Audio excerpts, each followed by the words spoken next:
Hello everybody, I'm Barbara Ann. Welcome back to my channel, Straight Out of Context. If you don't know, these are 19 pages of medical records. And whether you like her or not going to get into that. These are credited to Fancy Maselli, aka April Johns, because she is the person that put these out. And she is the entirety of the reason why these 204 pages of medical records are in the public sphere. These right here. And I'm not going to go through these. I started actually going through these and highlighting parts that are actually very important to know. And just really looking into the actual evidence and the facts and everything regarding the Gypsy Rose Blanchard, her medical history and past. But this here is 19 pages. 19 pages, and this is pertaining to only the chromosome disorder tests, okay? And it says here, you can see approved for 4 different medications, Allergy Clinic RX. On July 9th of 2013, Flovent. Citrazine, is that how you say that? I'm really bad at saying medical names or prescription names, so please forgive me if I do misspeak. Nasonex, Advair, inhalers. Well, I want to show you something very quickly if you haven't already seen this. When the crime happened, this is what the medicine cabinet, the linen closet type medicine cabinet or pantry, that's what it looked like. Do you guys notice anything? Because I noticed it like that. Anybody that has kids, you usually have a medicine cabinet or you have a medicine, one of those 3-drawer carts, you know, full of different medicines and things that you need, especially here in Michigan. From October to May, we have winter season, flu season. I see right at the top already Ludens. I see lotion, children's allergy medicine. I see what we would use like Gold Blonde, like talc powder. Other lotions, I see gloves, I see, well, those Ludens throat drops, we use those like crazy because those are really important to have, especially in the wintertime. Over there, that looks like some kind of free samples of some kind of baby or children's type medicine. And then the second shelf looks like a bunch of prescription stuff, but that's cough syrup, prescription cough syrup, prescription Benadryl, that's liquid for like children. And then you see that bottle of what that would be considered like a stool softener. It's colorless, odorless, tasteless. You mix it in with whatever liquid to make sure that your bowels are going regularly. More children's allergy medicine, fish oil, some kind of baby saline nose spray. Looks like more allergy medicine, more just cough syrup. Then at the third shelf, well, technically it's the 4th shelf down. I'm sorry. I'm not counting that very, very top one where there's like all these old hospital gowns and hydrocortisone cream, all that kind of stuff up there. But this 4th, technically it's the 4th one down. You notice that there's more Miralax type of medication, and then you see boxes and boxes and boxes of inhalers, and then you just saw how she's getting 4 different inhalers. That's funny. I'm going to show you something really quick.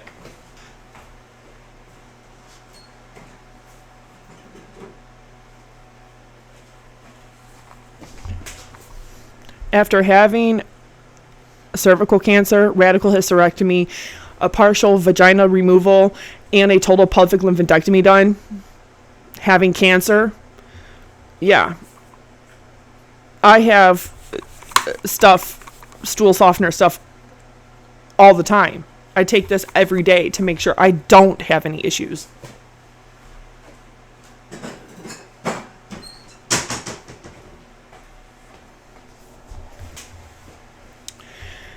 I don't think that is uncommon.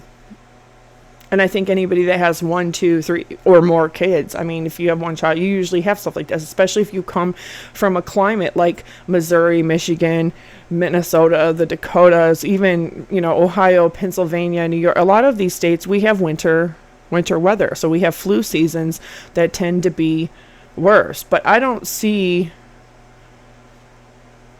I mean, yes, it looks like an overwhelming amount for only 2 human beings, but a large chunk of that stuff is over-the-counter stuff. And in fact, quite a bit of it is prescription that doesn't even need to be prescription because it's over-the-counter stuff. So instead of her paying for a lot of this, like cough syrup or allergy medicine or stool softener over-the-counter, she's getting it by prescription, which is probably being picked up by Medicaid, and saving them the money of having to buy that.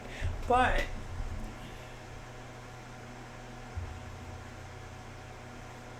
there's Vicks. That's Vicks. That's the liquid that you put inside of the vaporizers. That's Vicks right there. That looks like some kind of prescription cream. And then quite a few boxes of inhalers. But what do you notice about it? They're stacked. The Nasonex, the Flovent, the Advair, the inhalers, the albuterol inhalers, they're all stacked, which means they're not used. That's over the counter right there.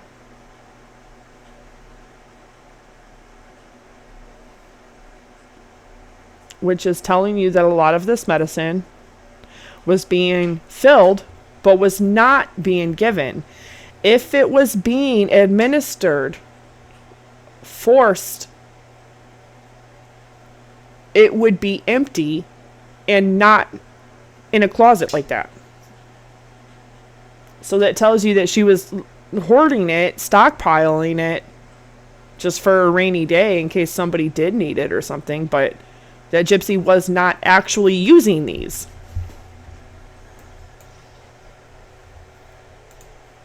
Which is pretty telling.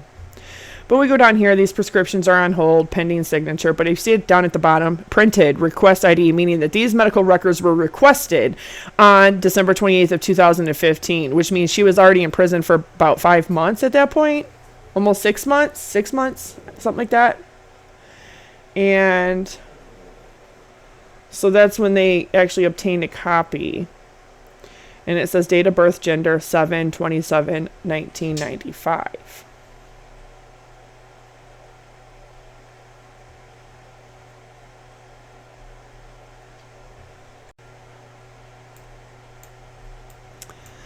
Gypsy Rose, her real birthday is 7/27 of 1991.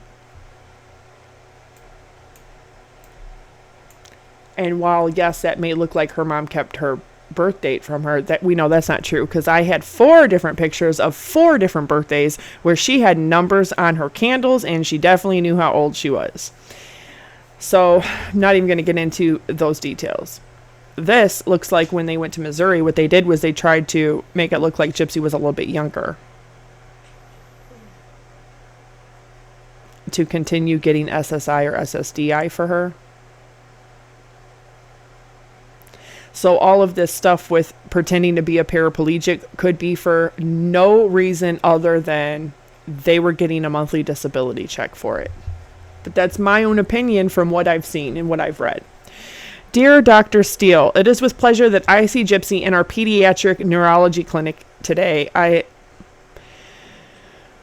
last saw her in clinic in December of 2011. She is accompanied by her mother. As you know, Gypsy is an almost 18-year-old young lady with a complicated past medical history, including a previous diagnosis of muscular dystrophy, a history of generalized epilepsy of unknown etiology, a history of syrinx at C7 and C8. Did I say that right? Syrinx.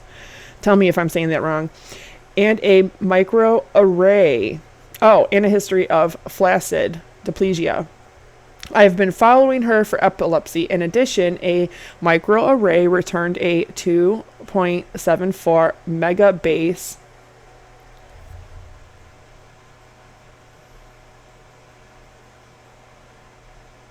how do you say that word? Interstitial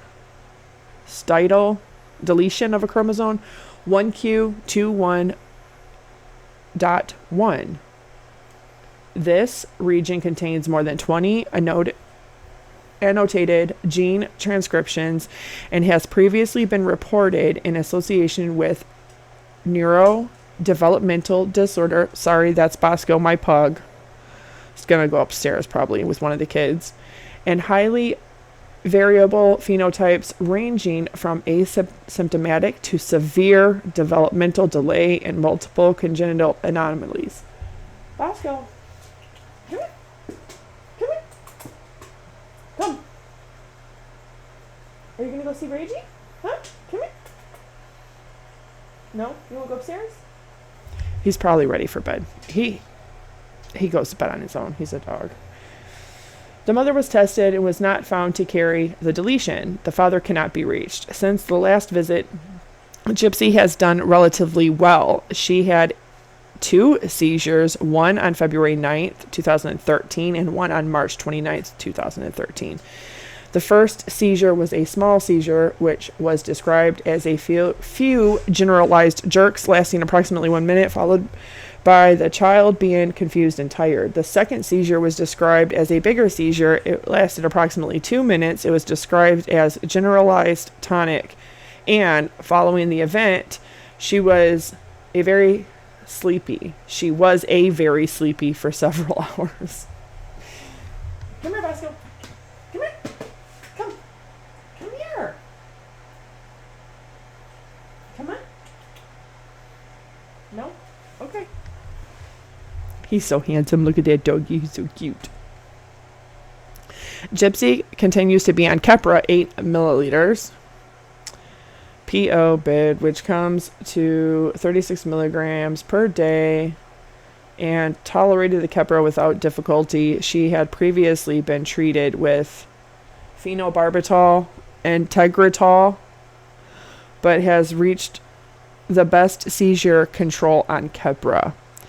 Gypsy is otherwise doing well. She continues to be homebound, but has a teacher who comes to the house.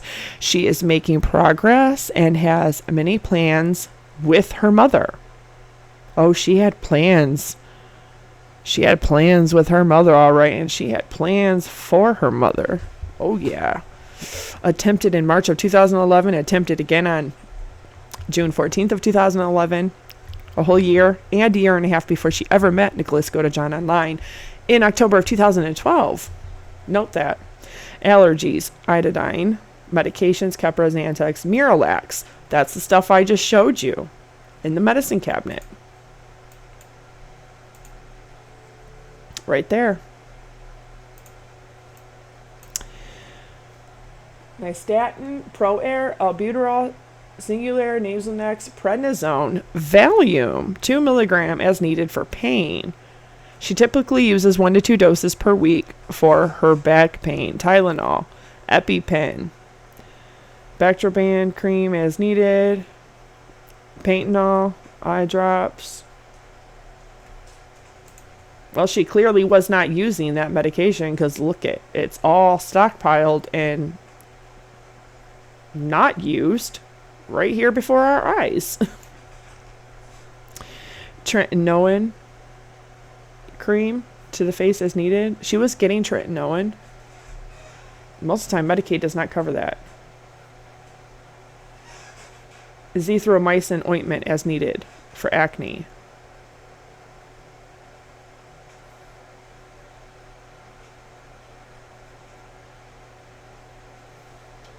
So she was literally getting a retinol. That's usually not covered by Medicaid.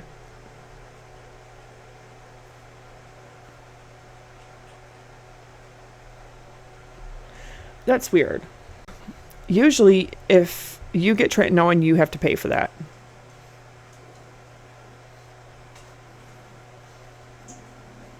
So tretinoin, erythromycin. Birth history unchanged. Past medical history. Mega base. Interstitial.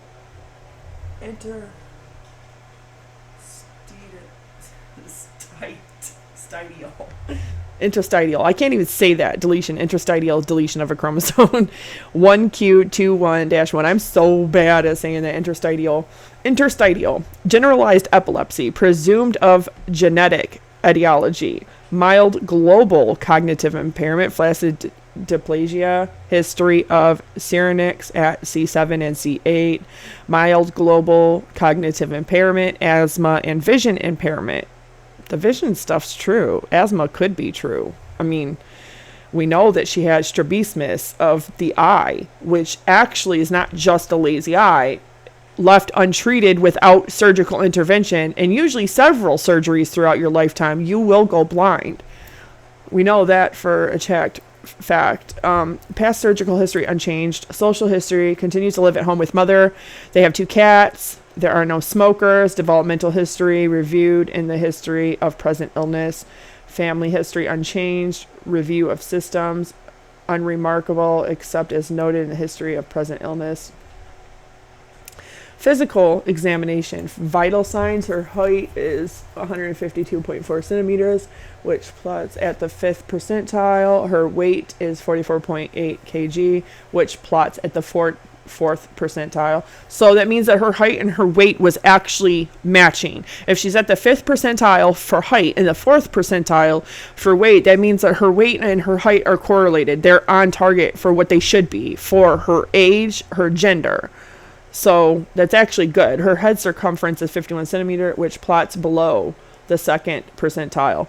Microcephaly. She was born with microcephaly, so her head was actually smaller.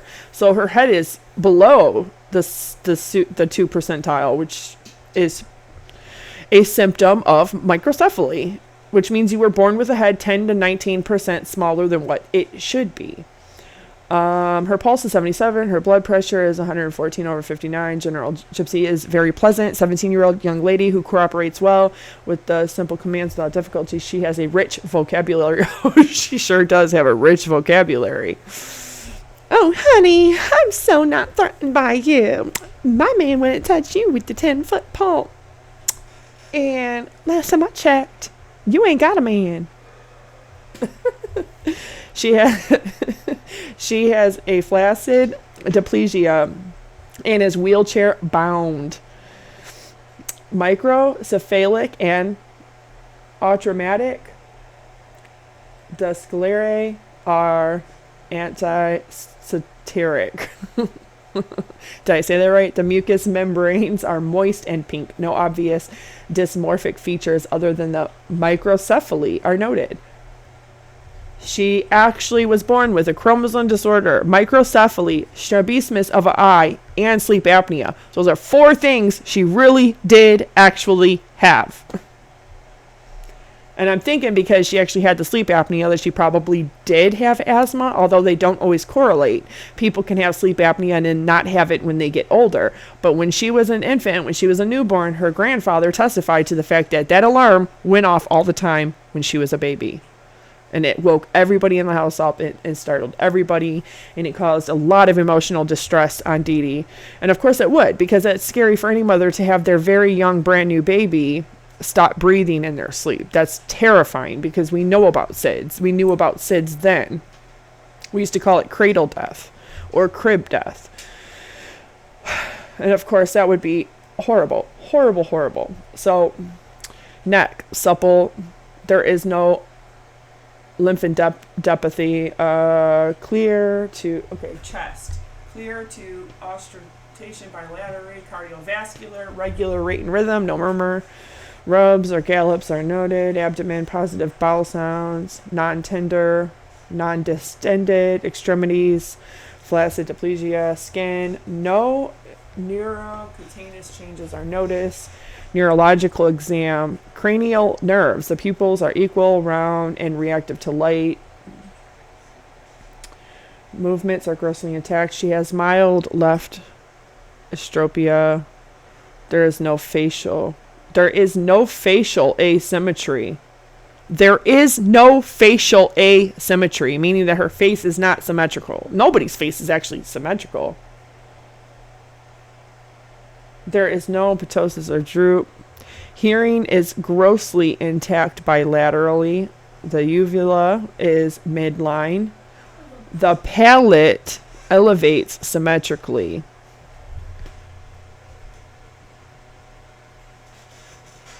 The sternocleidomastoids. The mastoids are grossly intact. Bilaterally, and the tongue is midline. Motor, she has normal tone and strength in the upper extremities. Okay, lower extremities are 2+ and symmetric at the biceps, triceps, and the brachiocordials. They are 2+ symmetric ankles in the pedale.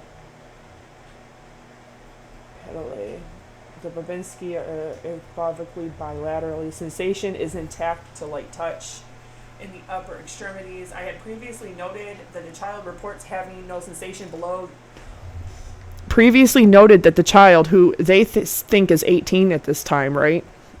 Birthday in 95, although she was born in 91. Right here.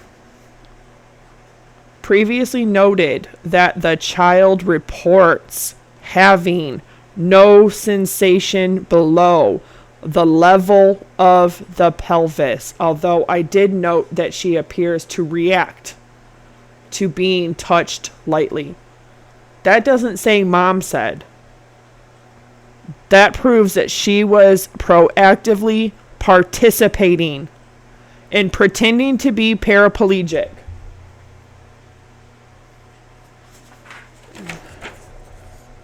Actively participating as an 18-year-old adult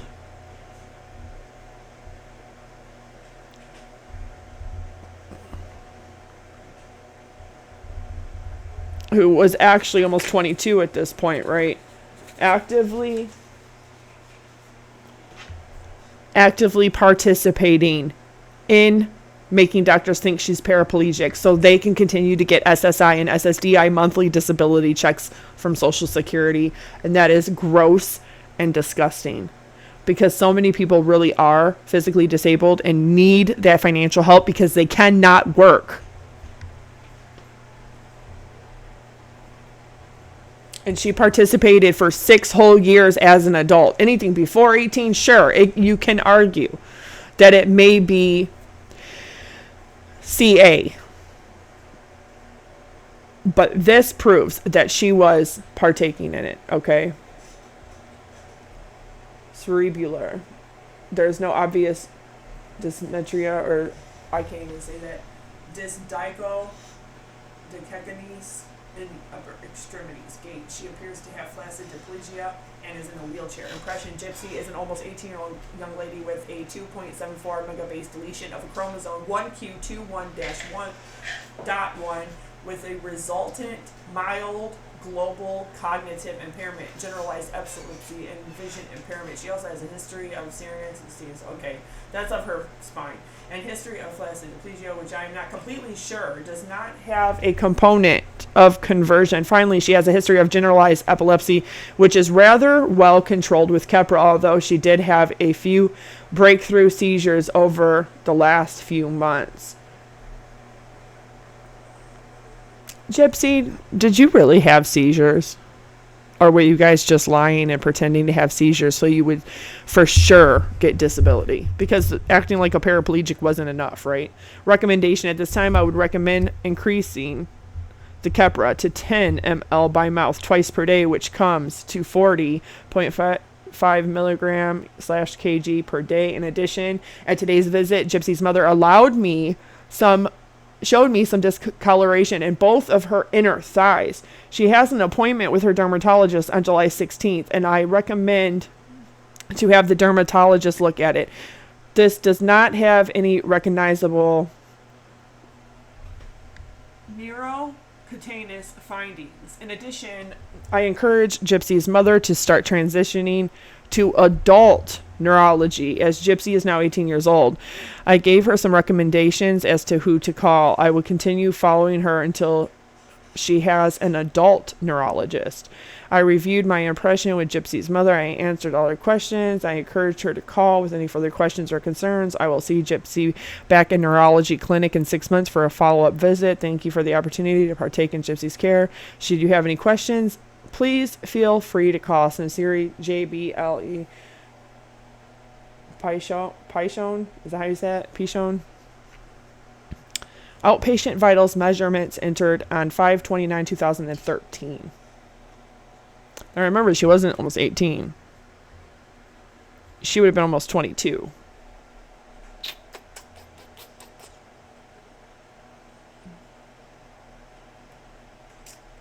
English.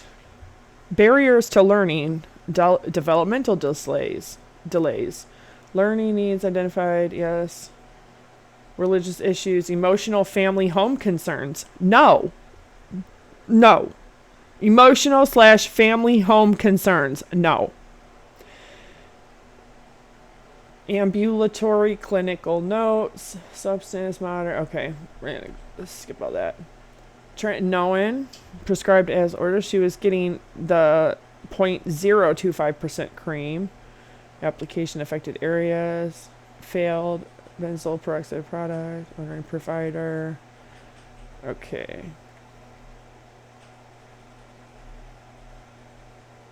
Shortness of breath.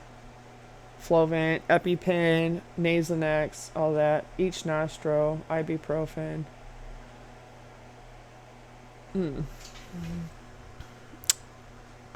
See here. Patient care flow sheet. Vitals. Heart rate.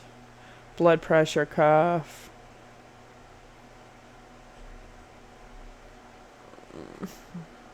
Comfort assessment. No pain. Newborn screen done. No. Not applicable. Language of caregiver. Language of caregiver. Which was who, Mom? Language of patient. English.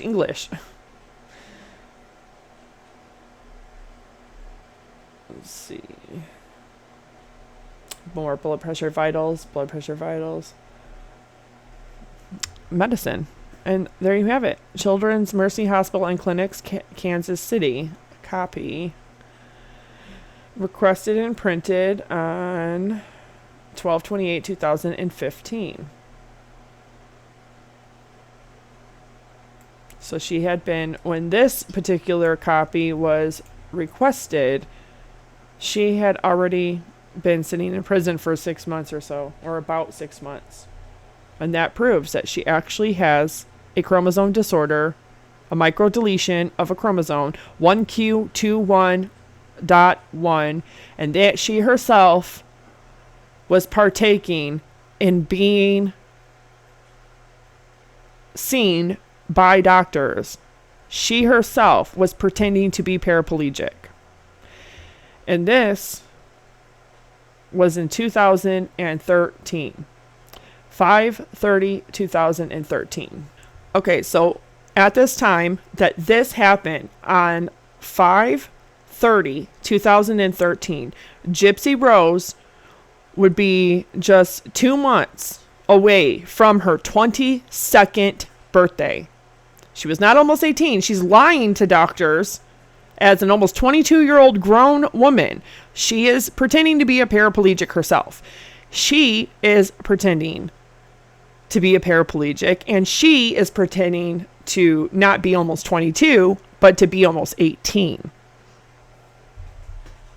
Now remember, she lies and tells everybody that she knew when she was 19 that she was really 19. So that means 2 years later, according to what her statements and her own documentaries with Lifetime and HBO are, and ABC and all of them, okay? If she knew at 19 that she was 19 in 2011, then why on May 30th of 2013 at almost 22 years old is she still pretending to be an almost 18-year-old and telling the doctor all by herself that she can't feel anything from the pelvic region down?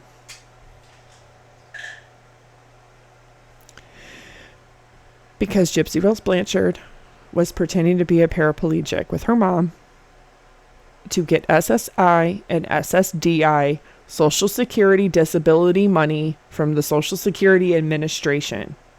And she knows that's what they were doing. We know that's what they were doing. The medical records reflect that's what they were doing. This whole nonsense about Munchausen by proxy was invented and created as a defense strategy. But it's just not true. It's just not true. They were pretending all of this. So the medical records reflect all of this stuff.